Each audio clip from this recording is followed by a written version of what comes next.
Il nous a donné une sagesse céleste pour comprendre les mystères célestes. Supposons que vous vouliez apprendre l'agriculture, vous devez alors devenir fermier. Et si vous voulez savoir comment guérir le corps, vous devez devenir médecin. Pareillement, si vous voulez connaître quelque chose de Dieu, vous devez recevoir la sagesse divine. Les choses célestes ne peuvent être comprises que par la sagesse céleste. L'homme naturel ne reçoit pas les choses de l'Esprit de Dieu, car elles sont une folie pour lui. Et ne peut les connaître parce que c'est spirituellement qu'on en juge. 1 Corinthiens 2,14. Par ce moyen, nous pouvons savoir ce qui arrivera après notre mort. Savez-vous ce qui arrivera après votre mort? Nous comprenons que le monde finira, mais avant que cela ait lieu, le Seigneur viendra et jugera toutes les nations. Nous savons que Dieu amènera à l'existence une nouvelle création. Tous ces mystères sont révélés par la sagesse divine. Nous aussi, nous trouvons la volonté de Dieu par la sagesse divine et nous jouissons de la Bible par le même moyen. Dans Matthieu 11, 25, nous lisons: en ce temps-là, Jésus prit la parole et dit: je te loue, Père, Seigneur du ciel et de la terre, de ce que tu as caché ces choses aux sages et aux intelligents et de ce que tu les as révélées aux enfants.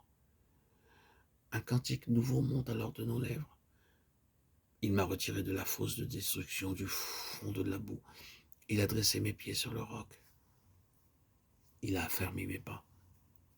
Il a mis dans ma bouche un cantique nouveau, une louange à notre Dieu. Beaucoup l'ont vu et ont eu de la crainte. Et ils sont confiés en l'Éternel. Psaume 40, 3, 4. Un cantique nouveau dans nos bouches pour louer et rendre grâce à Dieu. Cette même bouche était autrefois pleine de haine et de mauvaises choses. Maintenant, elle rend grâce, loue, bénit, adore et honore toujours Dieu, libéré de toute malédiction, amertume, haine, inimitié ou jalousie. Dieu a-t-il mis un cantique nouveau dans votre bouche, vous rendant capable de le louer en toutes circonstances? Il y a quelques années, je tombais et me foulais la cheville.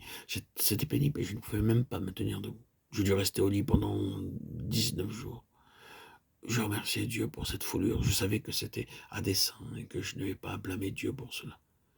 Tandis que j'étais au lit pendant ces 19 jours, deux hommes vinrent me voir, un jeune musulman et un jeune hindou, en quête de salut. Je pus leur parler toute la journée parce que j'étais au lit et tous deux trouvèrent le salut. Après cela, Dieu dit: marche. Le but était atteint. Je fus guéri complètement après ces 19 jours de lit. Tout ce que Dieu permet, je sais que c'est pour un but.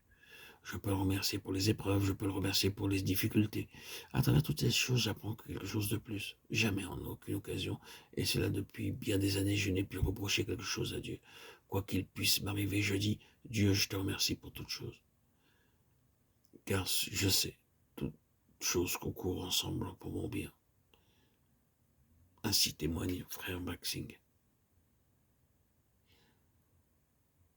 L'Écriture, d'ailleurs, nous dit dans Romains 8, 38, nous savons du reste que toutes choses concourent au bien de ceux qui aiment Dieu, de ceux qui sont appelés selon son dessein.